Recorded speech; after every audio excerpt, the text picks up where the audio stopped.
हरिओम श्रीराम अंबज्ञ. मी नितीन सिंह धुरी, उपासना केंद्र बांदा. मी बापूंकडे 2004 सालापासून यायला लागलो.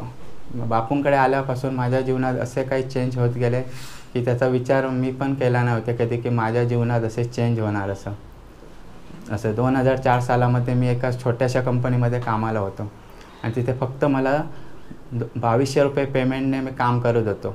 आज जेवढं माझ्याकडे स्किल्ड आहे तेवढंच होतं, पण कुठेच खूप कंपन्या सोडल्या. 8 कंपन्यामध्ये काम केलं, पण कुठेच मला असं चांगलं जॉब मिळायचं नाही किंवा चांगलं असे पेमेंट मिळायचं नाही. असं चालूच होतं. आणि 2004 सालामध्ये मी बापूंकडे आलो.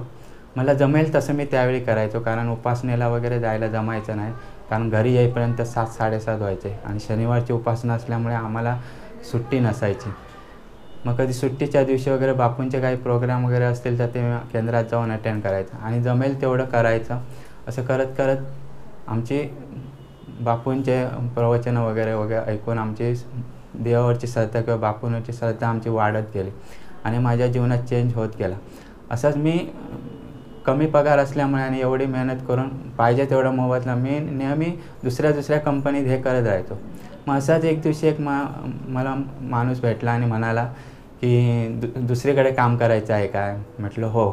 इथे म्हटलं पेमेंट वगैरे काय नाही. म्हटलं दररोज म्हटलं भांडण असतं आमचं सुपरवायझर मॅनेजर बरोबर. म्हटलं कंटाळा आला आहे. म्हटलं ठीक आहे, म्हटलं मी तुला एका कंपनीत नेतो. तिथे मला कंपनीत नेलं. तिथे माझं इंटरव्ह्यू वगैरे घेतले आणि त्याने सांगितलं या म्हणून. पण तिथे पण असं झालं की तिथे पण पेमेंट पण तेवढाच, पण उलटा त्रास. तिथे शिफ्ट असायच्या, first shift, second shift, third shift.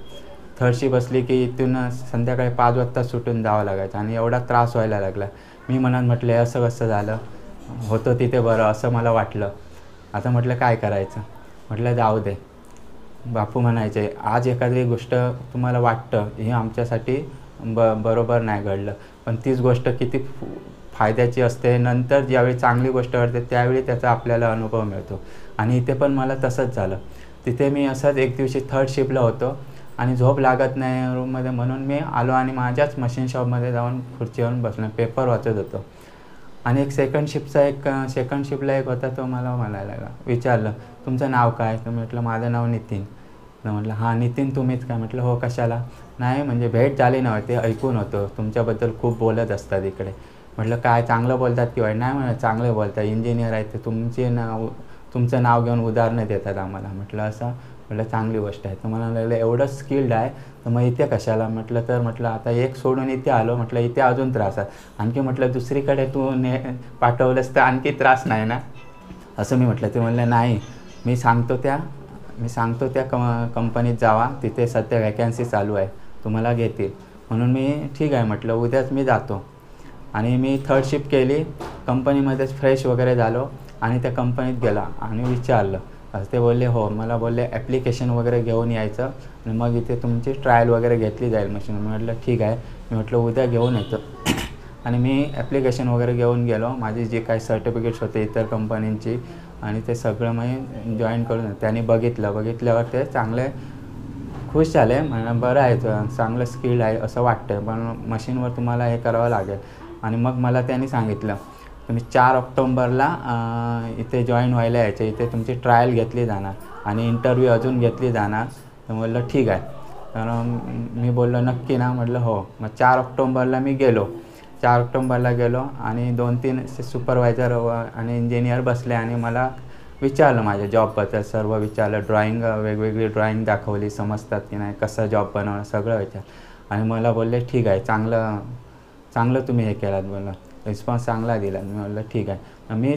मीच म्हटलं आता म्हटलं ट्रायल घ्या आणि माझं काय ते फायनल डिसिजन तुमचं म्हटलं मला सांगा. तर मला बोलले तुमची ट्रायल घ्यायची पण गरज नाही असं वाटतं. बोललो ठीक आहे म्हटलं, चांगलंच आहे म्हटलं. आणि मी म्हटलं बापूंचीच कृपा म्हटलं. मला बोलले दुसऱ्या दिवशीपासून जॉईन व्हायचं, उद्यापासून यायचं. आणि तिथे मी जॉईन झालो. तिथे पण शिफ्ट असायची, पण फर्स्ट आणि सेकंड. आणि तिथे चांगलं आरामशीर काम असायचं. आणि मला नवीन डिपार्टमेंटमध्ये जॉईन केलेलं, म्हणजे जे नवीन डिपार्टमेंट ओपन केलेलं तिथेच मला सांगितलं ह्या डिपार्टमेंटचं सर्व तू बघायचं. म्हटलं ठीक आहे.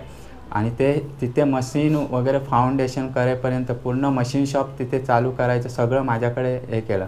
आणि मला एका महिन्यातच त्यांनी लेटर दिलं लगेच परमनंट लेटर लगेच अपॉइंटमेंट लेटर देऊन लगेच परमनंट करून घेतला आणि बोललं पूर्ण मशीन शॉप आता तुझ्या ह्याच्यामध्ये असणार. मी म्हटलं खरंच. त्यावेळी मला समजलं की मी जी गोष्ट म्हणत होतो इथे येऊन मी जास्त त्रासात पडलो, पण तिथेच मला बापूंनी अशा माणूस माझ्यासाठी पाठवला की त्यानेच मला ह्या कंपनीत पाठवलं. आणि त्या कंपनीत मी 6.5 वर्ष काम केलं. 6.5 वर्ष काम केल्याच्यानंतर तिथल्याच एका इंचार्जने मला बोलला, तू एवढंच तुझ्याकडे हे आहे तर मग इथे कशाला दुसऱ्याची गुलामगिरी करतो, स्वतः काहीतरी करून दाखव. आणि तेच मी माझ्या मनात फिट केलं. आणि बापू नेहमी सांगतात, तुम्ही फक्त एक पाऊल पुढे टाका, पुढची 99 पावलं मी तुम्हाला पुढे घेऊन जाणार आहे. आणि मी म्हटलं आता म्हटलं ह्याच्या रूपात म्हटलं बापूच बोलून गेला आहे माझ्यासाठी, बापूनेच मला हे केलेलं आहे. म्हणून मी म्हटलं ठीक आहे असं आहे ना, म्हटलं मी स्वतःचं काहीतरी म्हटलं चालू करणार. आणि म्हटलं मग त्यांनाच मी विचारलं, म्हटलं मी स्वतःचं हे करतो, म्हटलं माझं शॉप चालू कर, वर्कशॉप मशीन शॉप चालू करतो म्हटलं. मग मला म्हटलं कंपनीचं एवढं कंपनी बाहेरून जॉब बनवून आणते ते मीच देतो ना बनवून. मग ते बोलले ठीक आहे. मग त्यांनी मॅनेजमेंटबरोबर बोलले, चांगले होते आमच्याच गावचे गुरुनाथ गौस म्हणून होते ते. त्यांनी मॅनेजमेंटबरोबर बोलले, तर मॅनेजमेंट बोलले ठीक आहे ओके आहे, पण एक अट ठेवली. मला बोलले त्याला सांगायचं इथे 8 तास ड्युटी ही करावीच लागणार आणि नंतर मग तुम्हाला पार्ट टाईममध्ये तो बिझनेस करावा लागणार म्हणून सांगा. म्हटलं मग मी विचार केला, म्हटलं ठीक आहे. आणि म्हटलं डायरेक्ट काम पण एवढी चांगली सर्व्हिस सोडून पण म्हटलं हे नाही, असं केलं. आणि नंतर मी मग कामाला लागलो. बापूंचं नाव घ्यायचं, बापूंचं सगळं करून बापूंना सांगून हे करायचं.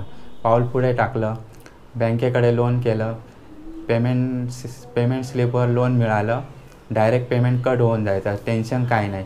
पेमेंट स्लिपवर चांगलं लोन मिळालं. त्या लोनमध्ये मी माझ्या इथे बांद्यामध्ये मशीन शॉप चालू केला. आणि मी मशीन शॉप चालू केला आणि मी 7:30 ते 4 ड्युटी करायचो. संध्याकाळी 5 वाजेपर्यंत मी घरी यायचो. आणि नंतर थोडा फ्रेश होऊन मी रात्रीचा 5-6 तास काम करायचो. आणि नंतर अशी मुलं ठेवून त्यांना हळूहळू ट्रेन केलं. आणि मग माझा बिझनेस वाढला. नंतर 1-1.5 वर्षानंतर मग कंपनीने मला हे केलं, एक काहीतरी हे कर असं त्याने सांगितलं. पण नंतर मी त्यांना मी आता बिझनेस करायला मी बिझनेस मग कंपनी बोलली ठीक आहे. मग त्याच कंपनीचं काम मी अजून जोरात जास्त काम वगैरे घ्यायला लागलो. आणि मी सर्व्हिसला रिझाईन दिलं. आणि आज माझा बापूंच्या कृपेने माझं हरिओम इंजिनिअरिंग म्हणून मशीन शॉप आहे. आणि तिथे माझ्याबरोबर माझे 4 श्रद्धावान, ते पण बापू भक्त आहे, ते पण माझ्याबरोबर काम करतात. आणि माझं सगळं व्यवस्थित चाललं आहे. मला बापू कामाच्या बाबतीनं कधीच कुठे खाली पडू देत नाही. आणि किती माझ्याकडे कामाच्या वेळी वगैरे काही संकट आली तर त्यातून मला पूर्णपणे बापू तारून नेतो. हरिओम सिनेमा अंबत्नी.